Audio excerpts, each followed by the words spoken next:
Alors, Shavua Tov à toutes et à tous. On va continuer dans les enseignements de Rabbi Nathan. Il nous dit ainsi que le commandement relatif à la lecture du schéma, quand on fait schéma Israël, il faut savoir que c'est un témoignage, il témoigne de notre croyance qu'en fait tout est dirigé uniquement par la volonté divine. C'est un texte qui est dit en tout cas par les hommes au moins deux fois par jour, le matin et le soir. Et pourquoi il faut se le répéter? Parce que il témoigne de que tout est dirigé uniquement par la volonté divine. Et en fait, à quoi ça consiste de le répéter? C'est essentiellement de drainer jusqu'à nous cette croyance. De savoir que toutes les situations qui se passent avec nous, c'est la volonté de Dieu. Ça, c'est la base de la croyance, c'est la base de ce qu'on appelle de la émouna, de la croyance, de la foi. C'est de savoir que tout ce qui nous arrive est dirigé par Hachem et que c'est sa volonté. Si déjà une personne, elle se rappelle quand il se passe des événements avec elle, que c'est la volonté d'Hachem, que c'est la volonté de Dieu, il faut savoir que ça neutralise au moins 70% de la souffrance, parce que tout le mal, c'est l'incompréhension, c'est de savoir, de pas comprendre et de pas savoir. Mais dès qu'on a cette base là, et que surtout le fait de répéter tous les jours le schéma, c'est cette base qu'on essaye de faire entrer en nous, que finalement que c'est ça qui draine vers nous la croyance sainte que chaque jour est nouveau. D'accord? Comme il est marqué, comme il est écrit, que ces paroles soient chaque jour nouvelles à tes yeux. C'est une chose qu'on dit dans le schéma, que cette période, que chaque jour, il est nouveau à nos yeux. Ça veut dire que c'est une nouvelle création. D'autre part, il faut savoir que cette lecture du schéma, elle a aussi pour but d'attirer vers nous un désir sacré. C'est-à-dire, c'est quoi ce désir sacré? C'est de lier toutes nos pensées, notre cœur et notre esprit à cette volonté. C'est-à-dire, afin que celle-ci, ainsi que nos profondes aspirations et nos souhaits, soient dirigés intensément et uniquement vers le but véritable et éternel. C'est-à-dire que c'est de ne pas détourner notre attention, de savoir que Dieu, tout ce qu'il fait, c'est lui qui le fait. C'est ça l'unicité. Ça veut dire que, en fait, quand il nous arrive de nous énerver, ou quand il nous arrive de tomber dans la tristesse, ou quand il nous arrive de tomber dans toutes sortes de mauvaises tendances, c'est parce que on donne une autonomie à certaines choses, et c'est-à-dire qu'on s'éloigne de l'unicité. Parce que, finalement, de savoir que Dieu est un, c'est-à-dire que de le mettre dans chaque situation de ma vie, même si c'est pas agréable, même s'il y a des fois des choses qui sont pas agréables à vivre, mais de savoir que ça vient de lui. Donc toute la lecture du schéma Israël, écoute Israël, Hachem Elokeinu, Dieu est notre Dieu, Hachem est notre Dieu, d'accord? Hachem Echad, Dieu est un, d'accord? Ça veut dire il est un, ça veut dire que cette unicité-là, on la retrouve dans toute la création et dans tous les événements de notre vie. Et enfin, il faut savoir que cette lecture du schéma, elle vise aussi à nous éveiller et à nous renforcer chaque jour de nouveau. Pourquoi? Parce que justement, on l'a dit plusieurs fois, on l'a plusieurs fois répété que finalement, le monde, c'est un monde qui nous donne l'impression d'être statique, qui bouge pas tellement. C'est-à-dire que on a notre quotidien, on a les choses qui se passent autour de nous. Même si on prend les objets, c'est les mêmes objets. Donc on peut très très vite s'endormir parce qu'on a l'impression que, si vous voulez, les choses elles bougent pas. Mais en vérité, on l'a expliqué déjà que Dieu, il régénère sa création à chaque instant, d'accord? C'est-à-dire que il réitère sa création à chaque instant. Donc, si vous voulez, chaque jour, il y a tous les jours quelque chose de nouveau. C'est quelque chose qui se renouvelle chaque jour, puisque la création, elle est nouvelle. Et donc, cette lecture, elle est faite pour nous renforcer chaque jour de nouveau, dans notre volonté pour le sacré, à chaque fois de plus belle. C'est en fait se renouveler. Puisque nous, si vous voulez, on a un corps qui vit dans ce monde, d'accord? Et ce corps-là, il nous donne l'impression, en tout cas, qui vieillit, qui se fatigue. Toutes ces choses-là, elles viennent du fait, la fatigue et le vieillissement viennent du fait qu'on se renouvelle pas. Alors que dès qu'on se branche à ce renouvellement, à savoir qu'on se branche à cette unicité, alors on est branché sur le renouveau, on est, si vous voulez, on est apte à pouvoir percevoir ce que Dieu renouvelle à chaque fois. C'est dans notre création. Dans notre création, qui puisse nous faire montrer toutes ces choses-là. Mais pour ça, c'est pour ça à quoi ça sert, si vous voulez, ça sert à ça, la lecture du schéma. Pour toutes ces choses qu'on a énumérées. Maintenant, il faut savoir que, même si nous traversons toutes sortes de situations, alors on ne se doit aucunement être branlé par cette situation, par cette volonté. D'accord? Ça veut dire que c'est la volonté d'Hachem. Et donc, il y a des fois où on passe des choses qui sont difficiles, d'accord? Mais il faut pas être ébranlé par cela.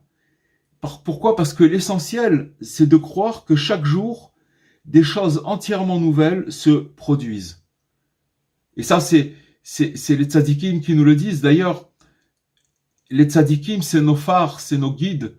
Rabbi Nachman, il est venu dans cette génération tellement obscure pour nous faire montrer que même dans cette obscurité, alors il nous révèle la création d'Hachem. Il nous la révèle de nouveau et il nous ouvre des axes et des fenêtres pour nous faire montrer que chacun là où il est, dans son quotidien, dans sa vie, dans ce qui doit passer et ce qui passe, alors que il y a des nouvelles choses qui se produisent. Et c'est là-dessus qu'il faut se brancher, en fait. C'est sur ces nouvelles choses qui se produisent, parce que si vous voulez, la nature, dans le mauvais sens qu'on appelle la nature, ça veut dire le côté statique des choses, qui en vérité, on appelle ça de la nature, mais en vérité, Dieu, il est dedans, et il la renouvelle à chaque instant. On l'avait expliqué une fois, c'est que quand, par exemple, on fait la bénédiction le matin, que Dieu, il nous revêtit, il nous donne, il nous habille, d'accord? Alors, bien que, si vous voulez, le même habit qu'on avait la veille, on peut le remettre le lendemain, et on a l'impression que c'est le même habit, et que cet habit-là, après, on va le laver, on va le mettre dans le tiroir, et après, on va le ressortir, et ça, c'est un habit qu'on a déjà depuis un moment. Mais en vérité, cet habit-là, il est renouvelé. Dieu, il nous rhabille tous les jours. Il fait cette action de nous habiller tous les jours, et c'est tous les jours nouveau. C'est pas quelque chose de statique, c'est quelque chose qui se renouvelle à chaque instant. Donc, ce qui veut il veut nous attirer notre attention, de savoir que chaque jour, il y a des nouvelles choses qui se passent. Jusqu'à ce qu'arrive le jour, alors, il y a des nouvelles choses qui se produisent, et qui fait donc patienter toujours, et encore, jusqu'à ce qu'arrive le jour de notre délivrance. Le jour, chacun, on a des espoirs sur nous-mêmes, sur notre vie. Ça peut être sur notre santé, ça peut être sur ce qui se passe dans notre vie, les rapports qu'on a avec autrui, avec nous-mêmes, avec les proches, etc. Chacun avec tous ces problèmes, d'accord? Mais ce qu'il faut savoir, c'est que d'une manière, du fait qu'il se passe tous les jours quelque chose de nouveau, alors il faut toujours patienter, toujours et encore, jusqu'à ce qu'arrive le jour de notre délivrance. Parce que quelqu'un qui espère qui va recevoir sa délivrance, cette délivrance, elle finit par arriver à lui. Vous comprenez? C'est-à-dire que le fait d'espérer, c'est marqué que le fait d'espérer, c'est un canal.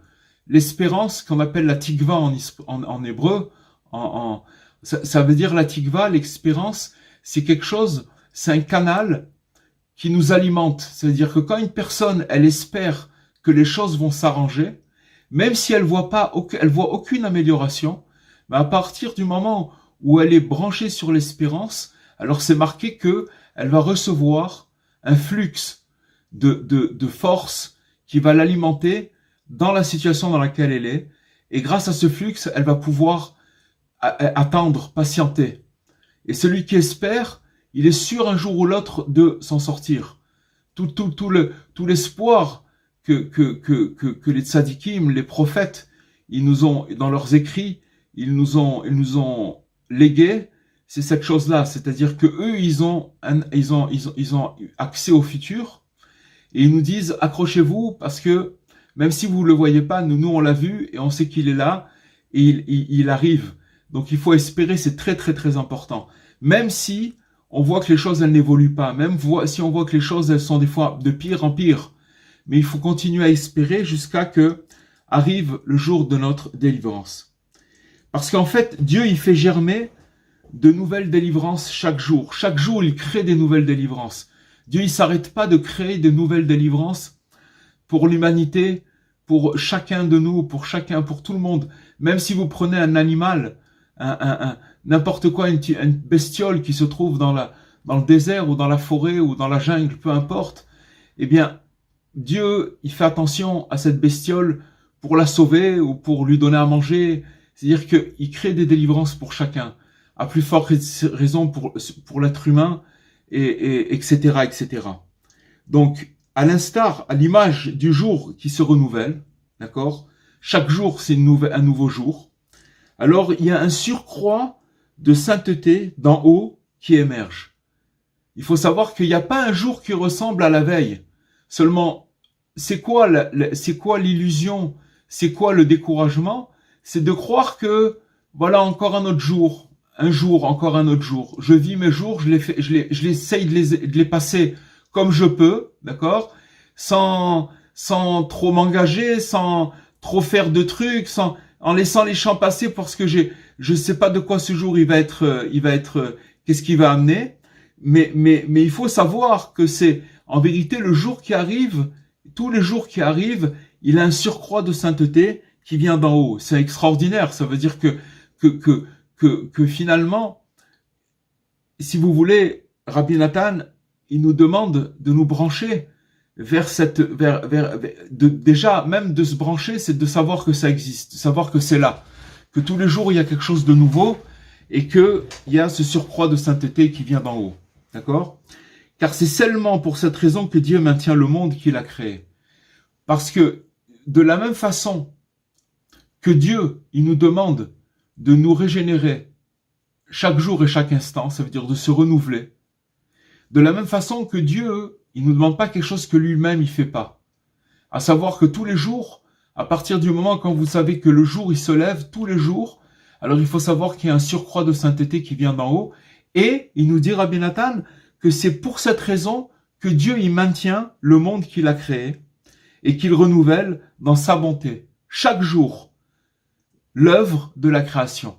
D'accord? En rajoutant, c'est-à-dire que chaque jour, vous savez, il y a toujours, on dit toujours la même chose. Oh oui, mais il y a 20 ans, il y a 30 ans, il y a 40 ans, il y a 50 ans, il y a ne serait-ce que 5 ans, la vie c'était pas la même, les choses ont changé, les générations dépérissent, etc. Et les choses vont de plus en plus mal. Rabbi Nachman dit le contraire. Il dit que vous savez, depuis la création du monde, il y a 6000 ans, d'accord? Il y a bientôt 6000 ans, 5781 une année. Il faut savoir que plus on avance dans le temps, plus les choses s'améliorent et plus on s'approche de la délivrance et plus les choses vont de mieux en mieux. D'accord? Ça, c'est une chose. Pourquoi? Parce que Dieu, il renouvelle sa création chaque jour et pour la renouveler, il est obligé d'accroître et de d'amener un surcroît de sainteté tous les jours. Donc, afin de nous éveiller à nous renouveler jour après jour.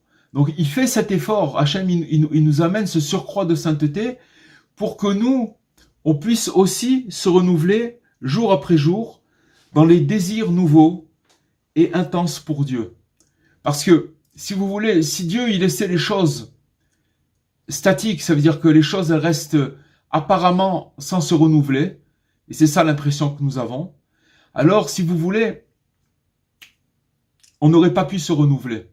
Ce renouvellement qui est possible de notre côté en faisant un effort, il vient du fait que Dieu, il renouvelle sa création chaque instant et qu'il amène la sainteté chaque jour de nouvelles, et c'est ça le but de sa création. Il y a pas, si, c'est comme une fois Rabbi Nachman, il a dit, si je devais, à la fin de la journée, être le même qu'au début de la journée, j'ai plus de raison de vivre.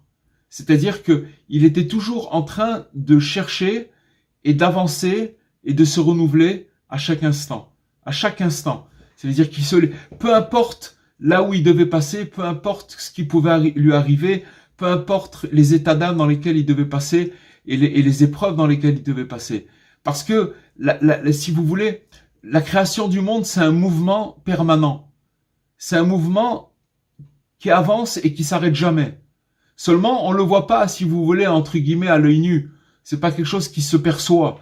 Mais les tzadikim, ils nous ont ouvert une fenêtre pour nous dire que c'est comme ça que ça marche, et que si on veut avoir pitié de nous-mêmes, alors c'est de voir la création d'Hachem nouvelle chaque instant, à chaque instant. Maintenant, nous retrouvons ici, en fait, le thème. Dans la Torah, c'est marqué qu'il y a un thème, le thème de la purification des personnes qui sont devenues impures pour différentes raisons, d'accord? Pour différentes raisons, elles sont devenues impures. Il y a beaucoup de cas dans la Torah, et qui cette impureté-là, elle dépend des jours.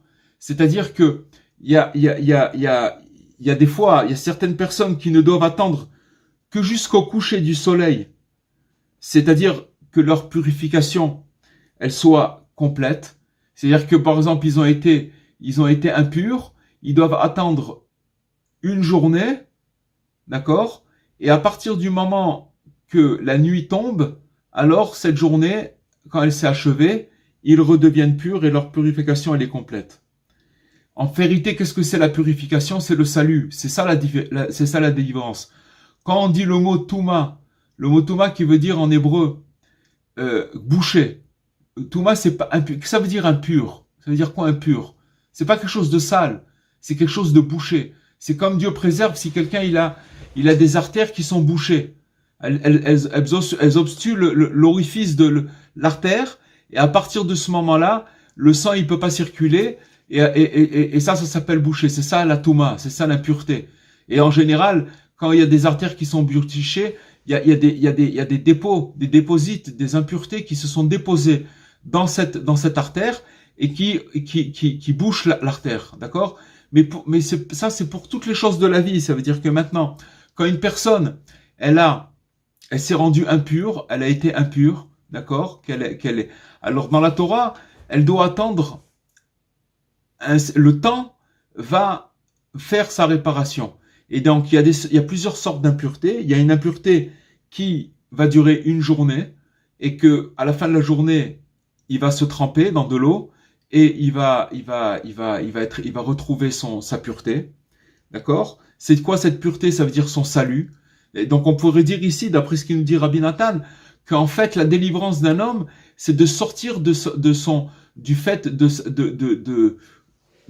que la chose elle est bouchée. Quand la chose il y a une chose qui est coincée, c'est comme un bouchon qu'il y a et qui veut pas se retirer. C'est ça l'impureté. Donc c'est quoi le salut? C'est que finalement on arrive à enlever ce bouchon et à laisser passer, si vous voulez, le flux de sainteté pour pouvoir se connecter. D'accord?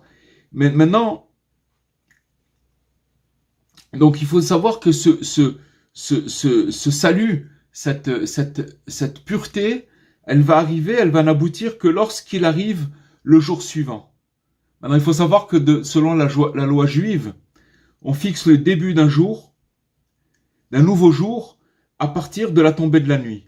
Ça veut dire que la veille. Ça veut dire que maintenant, demain on est mardi, mais le mardi il a commencé déjà à la tombée de cette nuit, du lundi soir. Dans le calendrier juif, c'est comme ça que ça marche. Ça veut dire que on compte les jours à partir de la nuit. D'accord? Dès que la nuit elle tombe, on est déjà le jour suivant. D'accord? Maintenant, il y en a pour d'autres il sera nécessaire pour eux 7 jours de purification. D'accord? C'est-à-dire qu'il y a des impuretés que pour pouvoir s'en débarrasser, il va falloir 7 jours. Tout ça, c'est des notions. C'est des notions qui sont dans la Torah. Mais à quoi ça nous sert maintenant dans notre étude d'aujourd'hui? C'est pour nous expliquer la chose suivante. De même que lorsque le peuple d'Israël il est sorti d'Égypte, il faut savoir qu'il est sorti d'Égypte, bientôt c'est la fête de Pessah, c'est la commémoration de la sortie d'Égypte, de l'esclavage. Il faut savoir que le peuple juif, il n'était pas prêt pour sortir d'Égypte. Seulement Dieu, il a vu que si il continuait à laisser ce peuple une seconde de plus en Égypte, ils allaient tomber dans la 50e porte de l'impureté, et c'est une porte dans laquelle on ne peut plus sortir. C'est-à-dire que s'ils étaient tombés dans la 50e porte de la pureté, c'était impossible de pouvoir y revenir de cette impureté-là. Elle est tellement forte que c'est pas possible. Donc il a dit, ils étaient au 49e degré d'impureté. Donc il a dit, maintenant je suis obligé de les faire sortir à l'instant, tout de suite. C'est-à-dire, c'est pour ça qu'il a dit à Moïse, au milieu de la nuit, tout de suite, il faut les faire sortir, ça y est, ils sortent maintenant. C'était le moment opportun. Mais il faut savoir que quand ils sont sortis d'Égypte, donc ils étaient pas prêts, puisque si vous voulez, ils ont été sortis sans être prêts. C'est comme si on leur a donné la chose en cadeau. Voilà, vous êtes pas prêts, mais on va vous faire quand même sortir. Mais c'est pour ça qu'après, quand ils se sont retrouvés dans le désert, ils ont compté 7 semaines entières. Ça veut dire 7 fois 7, 49. Si vous comptez 7 semaines fois 7 semaines, 7 fois 7 semaines, d'accord? Donc c'est 49 jours. Et ces 49 jours, à la fin de ces 49 jours, ils ont pu mériter de recevoir la Torah qui leur a donné accès à la 50e porte. Et dans ce cas-là, quand ils ont été accès dans la 50e porte, même si après, ils vont retomber dans la 50e porte de l'impureté, mais ils auront la possibilité d'y revenir et de franchir les portes pour accéder à la 50e porte de pureté. Pourquoi? Parce que maintenant, ils ont reçu la Torah. Mais si vous voulez, ces 49 degrés, et c'était 49 degrés pour pouvoir arriver, ces 49 marches, pour arriver à la 50e porte, qui était la 50e porte pour recevoir la Torah. Et donc, l'essentiel, quand ils étaient dans ce cheminement, quand ils sont sortis d'Égypte, c'était de se renforcer durant cette période où ils ne méritaient pas encore d'accéder à la pureté, à notre pleine pureté. D'accord? Pour nous tous, c'est la même chose. C'est-à-dire que maintenant, on est tous en cheminement vers une aspiration de la pureté. Pourquoi on dit de la pureté? C'est pas pour devenir des êtres lumineux, et c'est pas ça. La pureté, ça veut dire que se débarrasser des choses qui nous bouchent le passage, des choses qui nous bougent la compréhension, des choses qui nous coincent dans des situations qu'on n'arrive pas à trouver la solution. Ça, c'est l'impureté. D'accord? C'est bouché. Maintenant, quand on franchit d'étape en étape, comme le peuple juif qui l'a fait pendant les 49 jours. D'ailleurs, vous sachez que le premier soir de Pessah, c'est marqué, c'est ce que ça s'appelle l'El Shimurim. C'est une nuit où il n'y a aucune crainte. On peut laisser la porte ouverte. Il n'y a pas de mauvais esprit qui se balade. C'est la seule nuit dans l'année où, si vous voulez, on reçoit une conscience extraordinaire le premier soir du Seder. C'est le premier soir quand on fait le Pessah, d'accord, le premier soir du Pessah. Et le deuxième soir déjà, le deuxième jour, on commence à compter le premier soir du Homer. Ça veut dire, on va compter tous les jours des mesures, d'accord, des jours, jusqu'à arriver au 49e jour. Et quand on va compter le 49e jour, après le 50e, on va rentrer dans la fête de Shavuot, qui correspond au don de la Torah. Donc si vous voulez, chaque année, ce phénomène, il se reproduit, et il vient nous rappeler à chacun de nous, c'est finalement ce renouvellement pour pouvoir nous faire comprendre que on n'est pas arrivé, à chaque fois on est en chemin pour arriver, si vous voulez, se débarrasser petit à petit de cette impureté, de ce qui bouche notre accès à la purification. D'accord ? Maintenant, c'est pour ça que quand on se trouve dans parce que, voilà, la chose c'est comme ça, c'est que quand on est sorti d'Égypte, donc on a reçu cette lumière extraordinaire, qu'on n'a pas travaillé pour avoir cette lumière, et chaque année c'est la même chose. Le soir du Seder, on reçoit une lumière extraordinaire. Et dès le deuxième jour, tac, les choses elles commencent à se rétrécir, parce que maintenant, si vous voulez, c'est comme si que Dieu dit, voilà, je vous l'ai donné gratuit, parce que de toutes les façons, vous auriez pas pu sortir d'Égypte.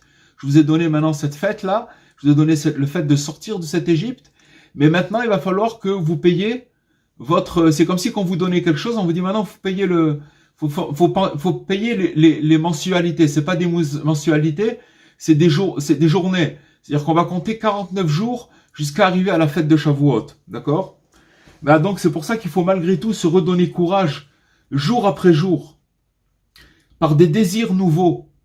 Il faut toujours avoir des nouveaux désirs et intenses, des désirs nouveaux et intenses pour la sainteté. C'est-à-dire pour se rebrancher sur cette fluidité. La sainteté, c'est la fluidité de pouvoir recevoir des messages d'Hachem. C'est de ça qu'on a besoin. On a besoin que de ça. D'accord? Et donc, il faut être extrêmement ferme et fort, quelles que soient les chutes du moment. Parce que, sachez une chose, c'est que quand on veut s'attacher, plus on veut s'attacher à la sainteté, à cette fluidité, et de recevoir cette chose-là, il faut savoir que on va être confronté à des chutes, d'accord? Mais il faut savoir que jusqu'à terme, qu'est-ce qui va se passer? On parvienne au jour de notre délivrance où l'on atteindra la pureté intégrale. Finalement, toute la vie, c'est des essais d'accéder à la pureté. Pourquoi je dis des essais? Parce qu'on retombe après. Il y a des retours des fois qui se passent. Mais si la personne, elle s'attache à ce renouveau, à savoir que de toutes les façons, il doit être fort et persistant, et que finalement, à la fin, justement parce qu'il a été fort et persistant malgré les chutes, il va savoir que sa délivrance, il va l'atteindre, et il atteindra à la fin la pureté intégrale. Donc c'est ça l'histoire, vous comprenez? Maintenant, pour certains, il faut savoir que des fois, la fin, donc on a parlé des jours, on a parlé des semaines, des cycles de purification, d'accord? Mais il faut savoir que pour certains, la fin du processus de purification, il aura lieu essentiellement qu'après le coucher du soleil. Qu'est-ce que ça veut dire après le coucher du soleil? On parle le coucher de soleil de la personne, de l'homme, d'accord? C'est-à-dire, en d'autres termes, après le décès de la personne. D'accord? Comme il le dit le verset, au coucher du soleil, il sera pur. C'est vrai que quand on dit au coucher du soleil dans la Torah, il sera pur, d'accord? Au coucher du soleil, il sera pur, dans le sens simple des choses, c'est-à-dire qu'il va passer une journée, quand le coucher, il va être pur quand le soleil va se coucher. Mais il nous dit ici que il faut savoir que quand une âme, elle quitte cette terre, ça s'appelle le coucher aussi du soleil. C'est-à-dire que l'âme, elle disparaît au zénith, d'accord? Elle part. Et donc, c'est à ce moment-là, alors il nous dit, Rabbi Nathan, qu'il y en a pour qui, si vous voulez, leur purification, elle sera que après leur décès. D'accord? Et alors, il pourra goûter aux offrandes saintes. D'accord? À tous les délices, à tout ce qui qui désigne en fait toute sa bonne part dans le monde à venir, qu'il recevra immédiatement dès le coucher du soleil. Donc, et ça veut dire quoi? En d'autres termes, ça veut dire qu'il y a des fois où il peut arriver que une personne, elle peut souffrir. Et si vous voulez que toute sa souffrance, c'est une purification. Et qu'au moment où elle va quitter cette terre, alors, elle recevra sa purification. Ça veut dire qu'elle sera complètement pure. Et que finalement, cette souffrance dans laquelle elle a été, elle a été juste pour que elle puisse accéder à sa purification. Il y a plusieurs états, il y a plusieurs sortes de situations. Il n'aura pas besoin de revenir, et donc il dit Rabbi Nathan, dans ce cas-là, il n'aura pas besoin de revenir dans ce monde réincarné, d'accord? Endurant ainsi ce qu'il doit endurer, d'accord? Parce que celui qui a pas été réparé, c'est évident, c'est que, je veux dire, il faut savoir que tant qu'il n'a pas été réparé, alors on va lui demander de revenir ici sur cette terre, d'accord? Rabbi Nachman, on l'avait déjà dit, qui nous dit que celui qui est têtu, il doit demander à ne pas revenir ici parce qu'il n'est pas du tout sûr de pouvoir réussir. Mais celui qui s'attache à savoir, à se renouveler malgré ses chutes et à espérer de sa délivrance, d'accord, qu'il va recevoir, alors celui, même s'il souffre, il faut savoir que son décès, ça sera ça, sa purification, et donc il sera complètement libéré, il n'aura pas besoin de revenir ici. Et donc si quelqu'un il fait pas l'effort de susciter en lui des volontés sacrées jour après jour, alors c'est un problème. C'est un problème parce que, si vous voulez, dans ce monde, le but de ce monde, c'est de susciter des volontés sacrées tous les jours. Même si après il se passe ce qui se passe, mais toujours de revenir vers cette boussole-là. Et donc, c'est des petits morceaux qui ramènent avec lui à chaque fois. Parce qu'il faut savoir qu'au dernier jour de notre vie, il faut savoir que tout le bien qu'on a pu saisir dans ce monde, ainsi que chaque désir positif que nous avons éprouvé chaque jour, tout au long de notre vie, ils viennent se rassembler ensemble comme ça pour former notre unique espoir et notre capital éternel. C'est-à-dire que maintenant, c'est pour ça que Rabbi Nachman, il a dit que le désespoir, il n'existe pas. Pourquoi le désespoir n'existe pas? C'est que malgré tout, on ne doit pas regarder la réussite dans son... Vous savez, on nous a appris que la réussite, c'est quand on a réussi quelque chose. Mais le Rabbi Nachman, il nous explique qu'est-ce que c'est la réussite. La réussite, c'est d'attraper ce qu'on peut attraper de bien parce qu'on est dans une guerre.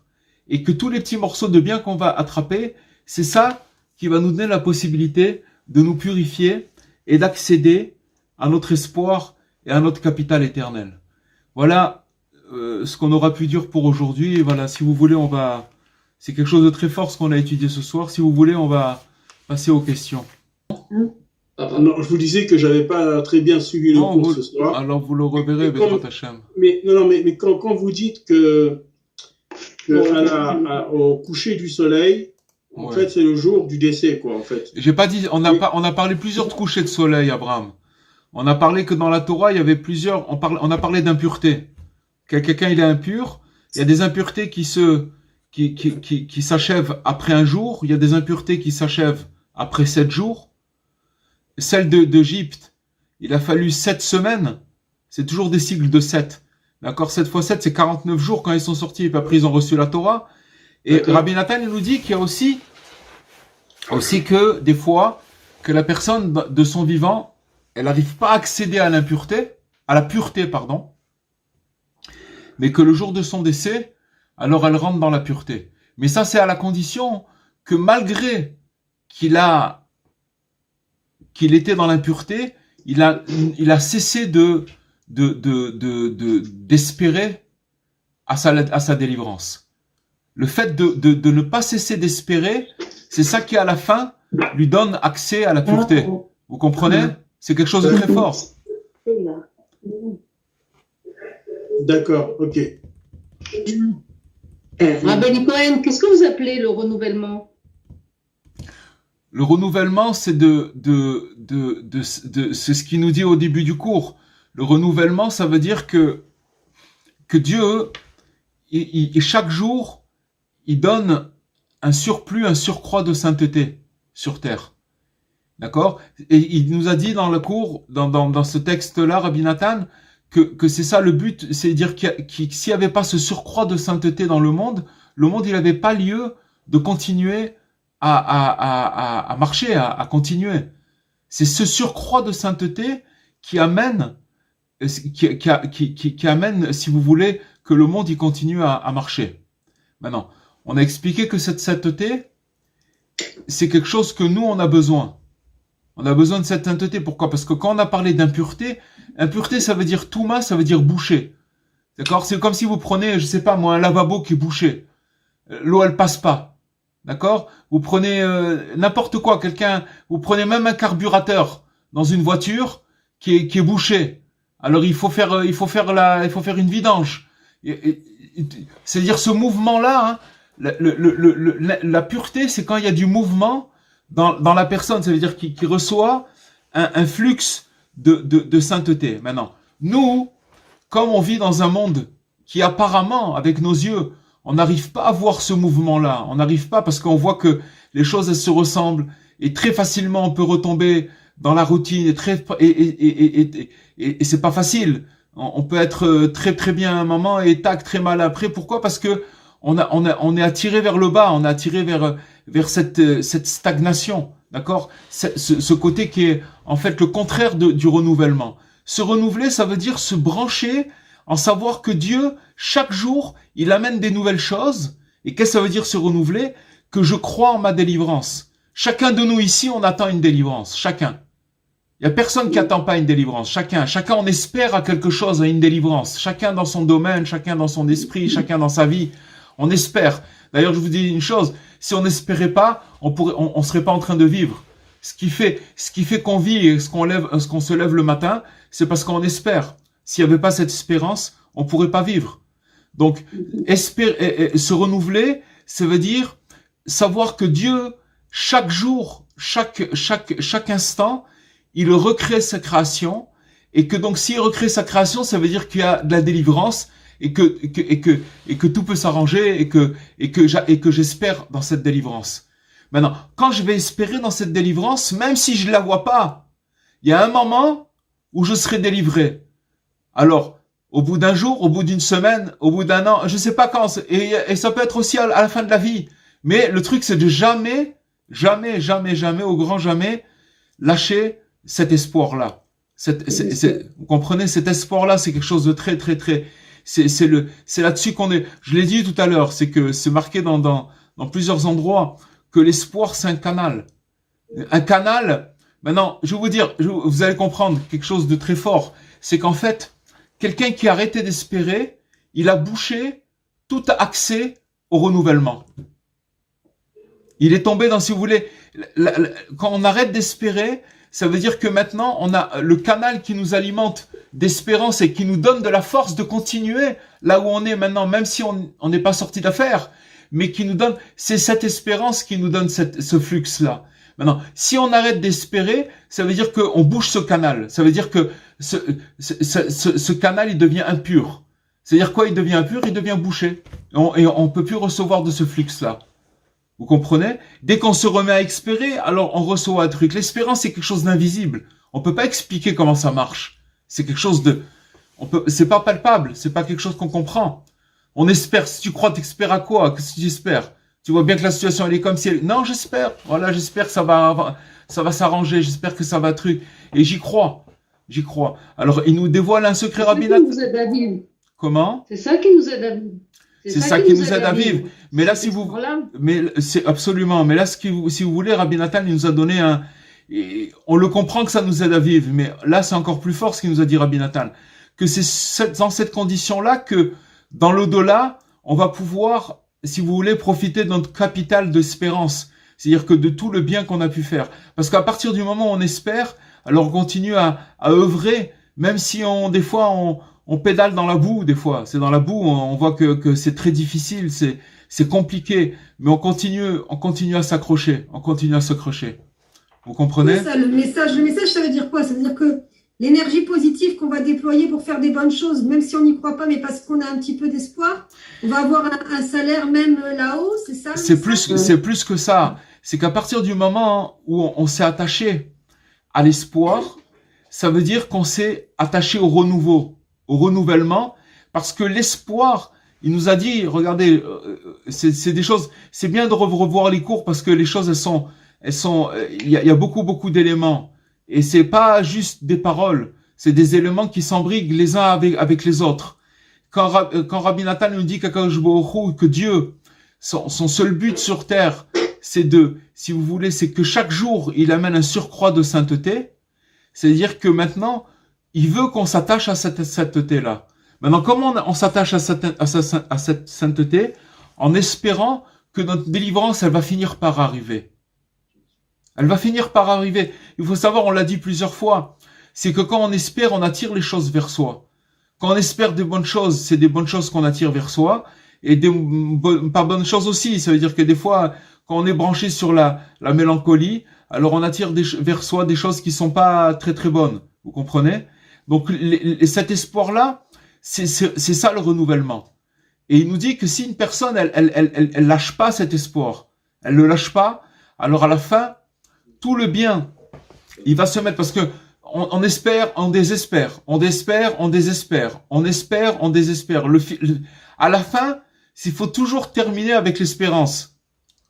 Parce que, on l'avait dit déjà, c'est que la différence entre un juste et quelqu'un qui est pas juste, c'est finalement le juste, il a continué à espérer malgré les chutes, malgré les claques, malgré les échecs qu'il a pu avoir, il a continué à espérer et à croire que Hachem il allait l'aider et que tout finirait par s'arranger. C'est pour ça qu'il est devenu un tzaddik. C'est pas pour autre chose.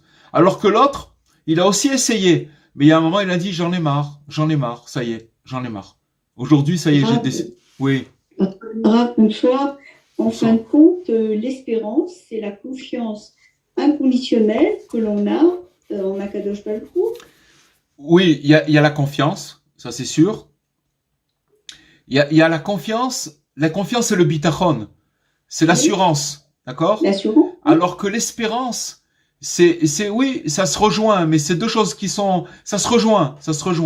C'est-à-dire que j'espère, je vois, c'est oui, il y a un côté où c'est la même chose, parce que finalement, c'est quoi l'assurance? C'est malgré la situation dans laquelle je me trouve, que je vois pas d'issue, mais je suis assuré que Dieu, il va m'aider et qu'il finira par me faire sortir de là. Entre parenthèses, celui qui est assuré que Dieu va l'aider, c'est marqué dans notre tradition, dans nos livres, qu'à partir du moment où quelqu'un y met son assurance en Dieu, même si la personne, elle ne mérite pas d'être aidée, Hachem, il va quand même l'aider. Pourquoi? Parce que, il dit, cette personne-là, elle a mis son assurance en moi, donc je vais lui faire montrer que, voilà, il a bien misé, il a bien fait. Vous comprenez? À partir du moment. Ça n'a rien à voir avec les mérites de la personne, si c'est une personne qui est rien du tout. À partir du moment où elle a confiance en Dieu, Dieu, il va l'aider automatiquement.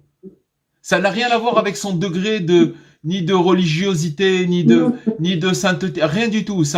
Parce qu'il a mis sa confiance, il a misé, c'est comme si, je l'ai dit plusieurs fois, c'est comme une police d'assurance qu'on prend pour une maison ou un magasin. Alors, à quoi elle sert cette police d'assurance? C'est que si j'ai un dégât des eaux ou n'importe quoi, un problème, je sais que je vais être remboursé, d'accord? Donc je suis assuré. Alors cette assurance c'est la même, ça veut dire que maintenant je sais que je suis assuré qu'Hachem il va m'aider. Il va m'aider à tel point que la Torah nous dit, même si quelqu'un il se trouve qu'il a le filet de l'épée qui est sur sa gorge et qu'il est à quelques minutes qu'on le coupe, que Dieu préserve la tête, il doit jamais désespérer de la providence et d'espérer vers Hachem. Jamais, jusqu'à la fin. C'est une chose qui est...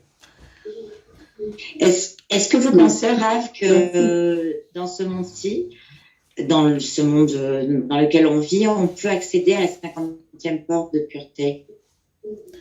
On y a accédé une fois, c'est au moment qu'on a reçu la Torah. Oui, mais actuellement.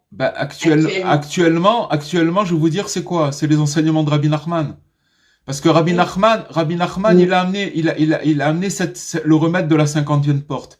Mais seulement il l'a actualisé par rapport à notre génération de fous, de malades mentaux. Vous comprenez ce que je veux dire, de gens qui sont complètement.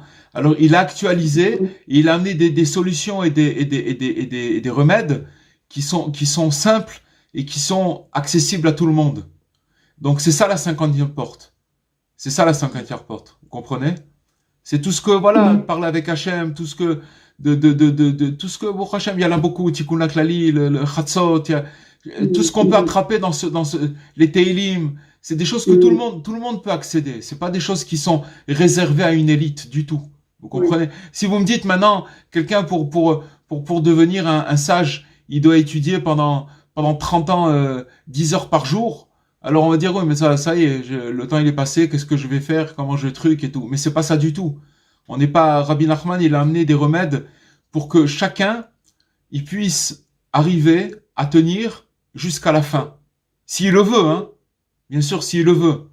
Si c'est ça son désir, de pouvoir tenir jusqu'à la fin, garder son identité, et voilà. Mais seulement il faut le vouloir très fort et il faut y croire. Voilà, il faut y croire. Faut croire à ça. Non, parce que tout à l'heure, vous avez dit que, en fait, on est tous dans la 49e porte, on va dire, et que, en fait, on arrivera à se purifier. Donc, en fait, moi, j'associe la purification avec notre tikkun. Et comme on sait que on est la dernière génération des Gilgulim à être revenu ici, donc on a les épaules très très larges. Non, d'abord, on n'est pas dans la 40e, Chava, on n'est pas dans la 40e forme, on est déjà dans la 50e d'impureté. Bien. Seulement, ce que j'ai dit au début, c'est que quand le peuple juif, il est sorti d'Égypte, il était dans le 49e degré d'impureté. Et que s'il était resté un tout petit peu plus en Égypte, il serait tombé dans la 50e porte. Donc Dieu les a fait sortir tout de suite, il leur a fait compter 49 jours, et là ils sont rentrés dans la 50e porte qui était le don de la Torah. À partir du moment où ils ont reçu la Torah, ils ont accédé à la 50e porte. Donc si vous voulez, à partir du moment où on est rentré dans la 50e porte de purification, même si on tombe dans la 50e porte d'impureté, on peut toujours remonter et on peut toujours accéder et revenir. Vous comprenez? C'est ça que ce qu'on a dit tout à l'heure. Non, parce que vous avez parlé de qu'on pouvait y accéder, peut-être tout simplement à notre mort. Ça c'est au autre. coucher du soleil. Ça c'est autre chose. On a parlé de la. Oui, ça veut dire que maintenant, alors ça il nous a amené d'abord dans l'étude Rabbi Nathan ce schéma du peuple juif qui sort d'Égypte pour nous faire comprendre la purification, ce que ça veut dire. Comprenez? Une purification, c'est pas quelque chose des fois d'agréable. C'est comme par exemple vous demandez à quelqu'un, voilà, si tu es accro à l'alcool ou tu es accro au tabac ou tu es accro à d'autres choses, c'est pas facile de se débarrasser de ces choses-là. Donc maintenant, pour s'en débarrasser, c'est un travail de tous les jours et il faut y aller, d'accord? Pour pouvoir se débarrasser de certaines choses qui nous collent et qui sont pas faciles. Donc la purification, c'est quelque chose de pas évident, mais ça marche avec l'espoir. Maintenant, quand il nous a donné ce schéma-là de la purification, il nous a dit que dans la Torah, il y en a qui se purifient en un jour, il y en a qui se purifient en 7 jours, parallèlement à ça, il nous a dit qu'est-ce que c'est la purification de l'homme? Des fois, ça peut durer toute une vie, qu'une personne, elle a l'impression d'être impure, mais seulement, parallèlement à ça, elle a pas lâché l'espoir. Alors cette personne-là, hein, quand elle va arriver le jour où elle quittera la terre, alors elle sera complètement purifiée. Comprenez? C'est ça le schéma.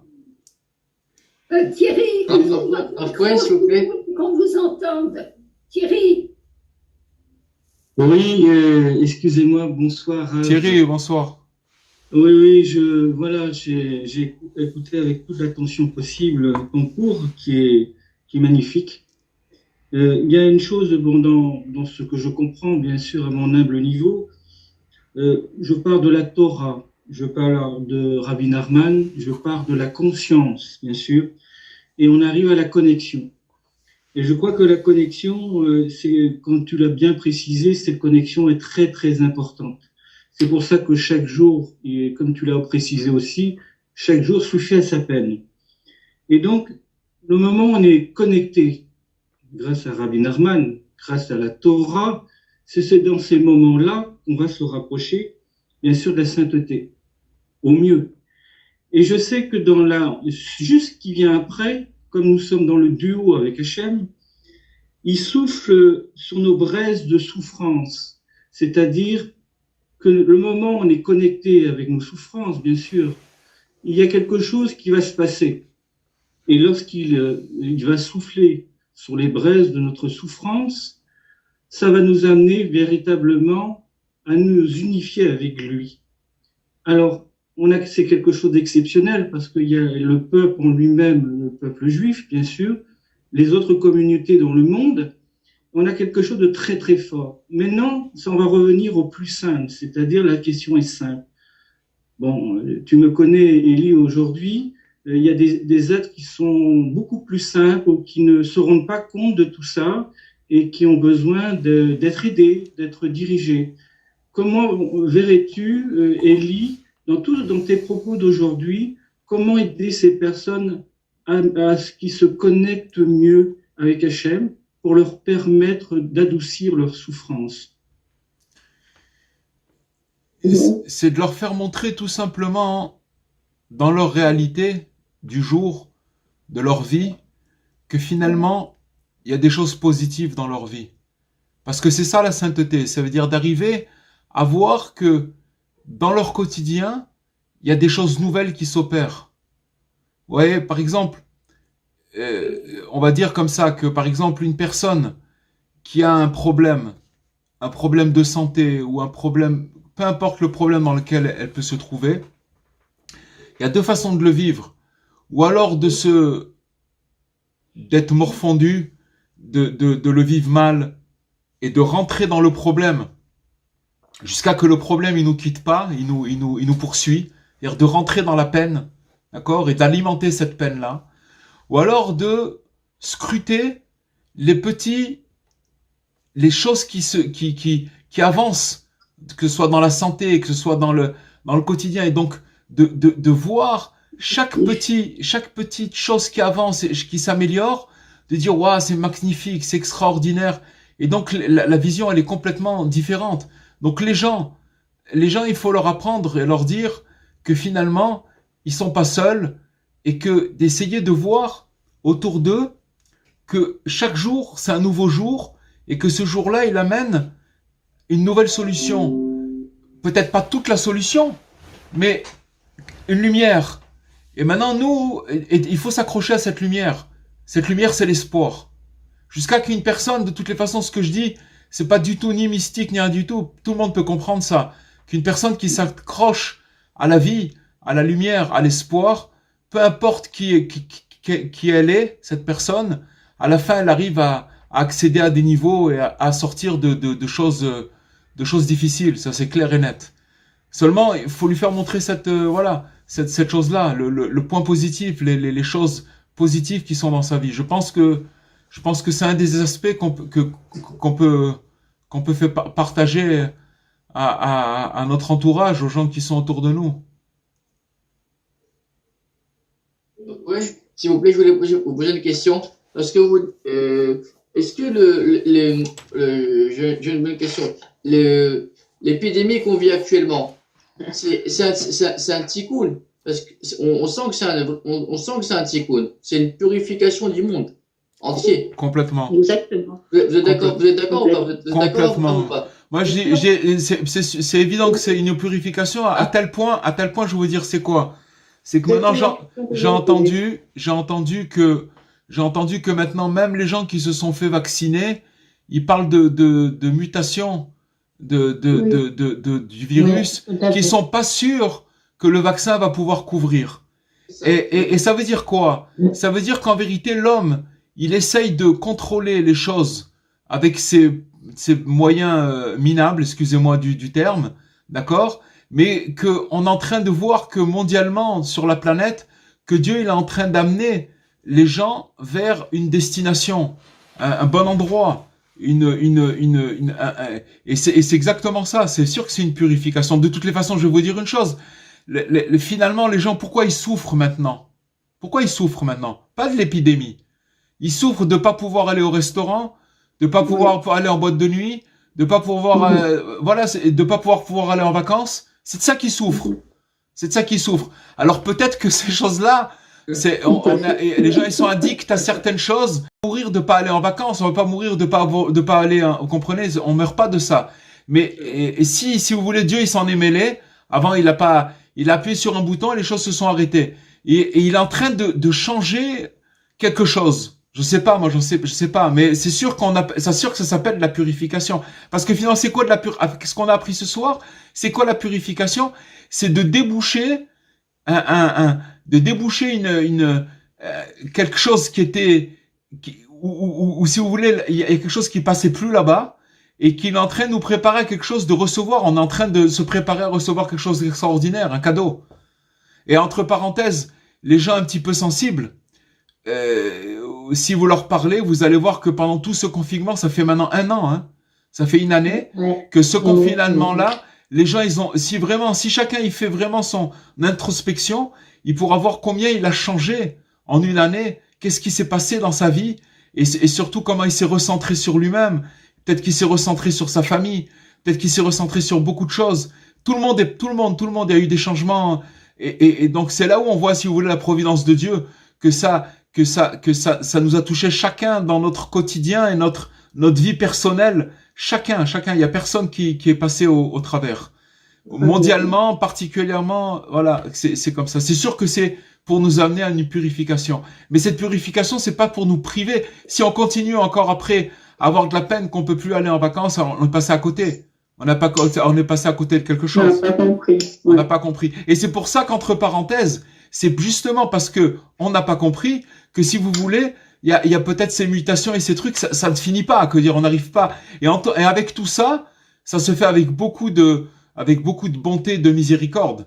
Parce que, si vous voulez, Dieu, il nous amène à quelque chose de nouveau, mais avec beaucoup de patience, petit à petit, qu'on arrive à assimiler les choses. Comprenez? C'est pas un grand boom. Parce que ça reste finalement quelque chose qui a encore une fois, je le répète, chaque année, il y a un certain nombre de gens qui disparaissent, pas à cause du corona, de toutes sortes de pathologies, de choses dans le monde. D'accord? Il y a à peu près 58 millions de personnes qui meurent par an dans le monde, dans la planète, de toutes sortes de décès. D'accord? Eh bien, cette année, avec le corona, il y a moins de monde qui sont morts. Alors qu'on devrait dire, avec les 2 millions de gens qui sont morts du corona, on devrait avoir une mortalité beaucoup plus grande que les années précédentes. Et là, on nous fait montrer qu'il y a moins de gens qui sont morts. C'est-à-dire que ça va, le corona, très bien. Il y a autre chose derrière. Il y a la main de Dieu.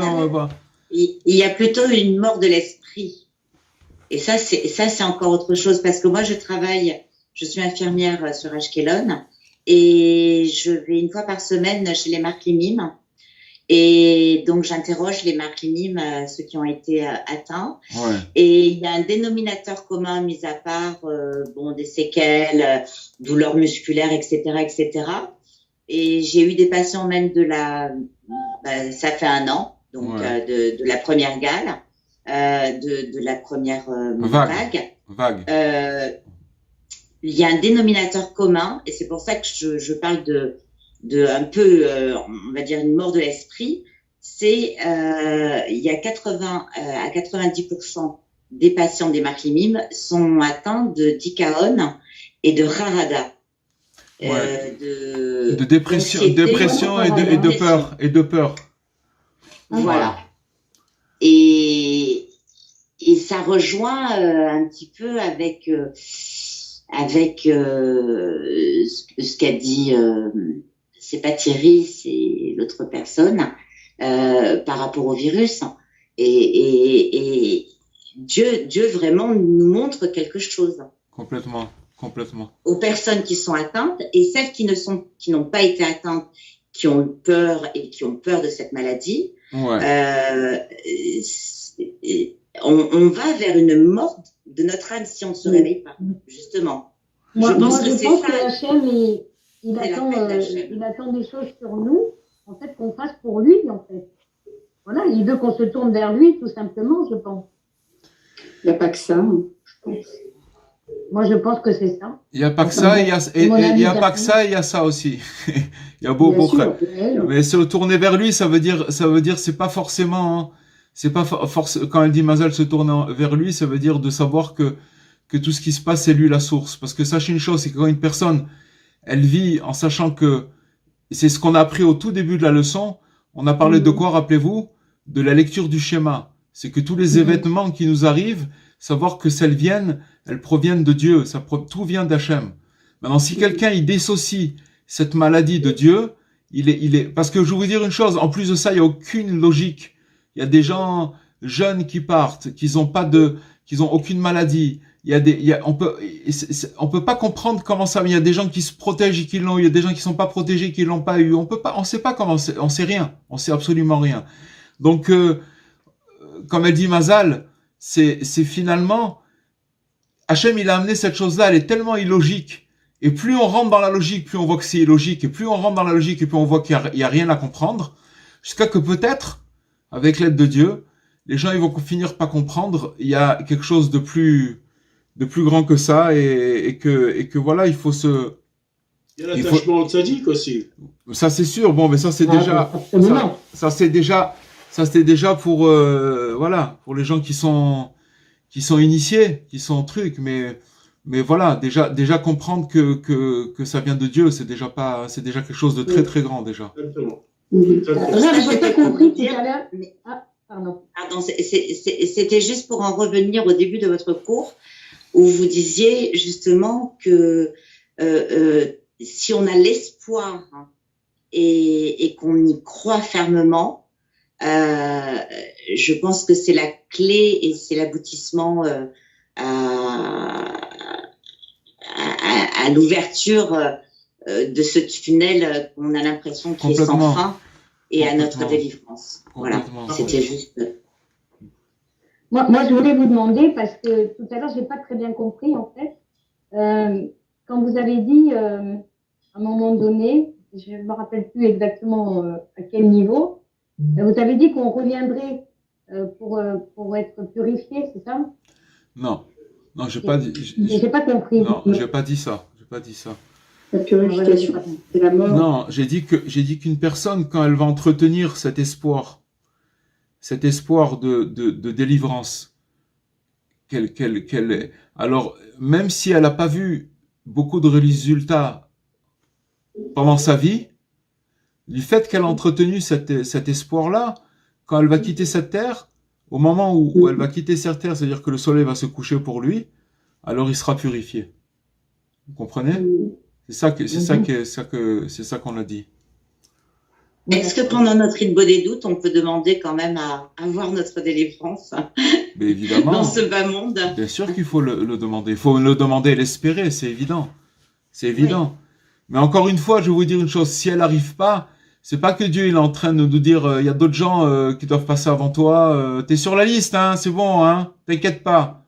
C'est bon, ça arrive, hein. Faut être patient. Rendez-vous demain. On fait que c'est pas ça du tout. C'est que maintenant, hein, c'est par rapport à ce qu'on doit, pour mériter cette délivrance, cette purification. Il y a, encore une fois, il faut toujours prendre cet exemple, il est bon. Quand on doit se débarrasser de certaines choses qui nous collent, vous comprenez ce que je veux dire? C'est pas des fois des fois agréable. Vous comprenez? C'est quand vous dites à quelqu'un qui voilà, il aime manger, il peut pas se retenir, il mange. S'il veut opérer un changement dans son alimentation, ça va lui coûter des efforts. Vous comprenez ce que je veux dire? Maintenant, ces efforts-là, vous allez vous rendre compte que quand il va les opérer, alors ça va être très très dur, mais il y a un moment où il va avoir des déblocages, il va avoir son esprit petit à petit, il va se purifier même au niveau du corps. Quand quelqu'un il se purifie, qui mange des choses qui sont saines et qui mange pas n'importe quoi, n'importe quand, il va avoir une certaine comment dirais-je, une certaine discipline qui va lui libérer aussi son esprit. Vous comprenez? Mais pour arriver, je vous donne un exemple. Si par exemple quelqu'un il va se dire bon allez ça y est, je commence à faire attention maintenant et trucs et tout ça. Ça va être un enfer, 1 jour, 2 jours, 3 jours, 4 jours. Mais après, à un moment, au bout de 2-3 jours, il va sentir déjà les bienfaits de ce qu'il est en train de faire. Et ça s'appelle une libération, ça s'appelle une purification. Donc on voit que pour se purifier, il faut, c'est pas, alors, ça c'est au niveau, si vous voulez, je vous donne des exemples concrets. Mais si vous voulez, la purification de l'âme, c'est quelque chose de plus complexe. Et il faut savoir que quand Hachem, il nous laisse dans des situations, c'est sûr qu'il faut demander, il faut demander, mais il y a un côté où il faut demander, il y a un côté où il faut le vivre aussi. C'est-à-dire que quand on le vit, quand on a demandé, on a fait ce qu'on devait faire et on doit avoir de l'espoir. Mais il y a un côté où il faut le vivre, ça veut dire que maintenant, si on n'en est pas sorti, on va pas commencer à faire la gueule parce qu'on n'en est pas sorti. Il faut espérer, il faut continuer, il faut vivre les choses sereinement et avec joie et en sachant que de toutes les façons, Hachem, vous savez, je vais vous dire une chose, la délivrance de la personne, elle peut arriver à un moment où il s'y attend le moins. Tac! Il se lève un matin, il sait pas ce qui s'est passé, il est libéré de quelque chose. Il sait pas ce qui s'est passé. Libération complète. Voilà les amis, pour ce soir. Actuellement, il y a beaucoup de cours sur Zoom, sur Facebook, tout ça. Et tous ces cours parlent beaucoup de la paracha et de l'explication de la paracha. Ouais. Mais vous êtes le seul à nous faire des cours en nous donnant une ligne de conduite un petit peu, en nous expliquant ce qu'on doit faire pour s'en sortir. Rien que pour ça, je voulais vous dire merci. Merci Dora, mais je vais vous dire une chose. Dora, bravo. Dora, je vais vous dire une chose. Vous savez, je vais vous dire, c'est pas que c'est une ligne de conduite. C'est que ce que je vous dis, je me le dis d'abord à moi-même et je suis d'abord le premier au cours à venir. C'est-à-dire, je viens à mon cours écouter le cours qui va sortir. Vous comprenez ce que je veux dire? Parce que quand je vous le dis, je le vis avec vous. C'est pas des enseignements que je suis en train de raconter d'un texte. C'est que je le vis en même temps que je suis en train de le dire. Alors peut-être c'est ça qui donne cette impression. Voilà, je suis dedans et je le vis et je le vis avec vous. Voilà, c'est tout. Et merci à vous d'être connectés. Merci pour votre connexion. Bezrat Hashem, je vous souhaite une belle semaine, une grande bracha, une grande bénédiction pour tout le monde et qu'on puisse se retrouver rapidement autour des enseignements du tzaddik de Rabbeinu, de Rabbi Nachman. Amen. À bientôt. Au revoir. Au revoir. Au revoir. Merci.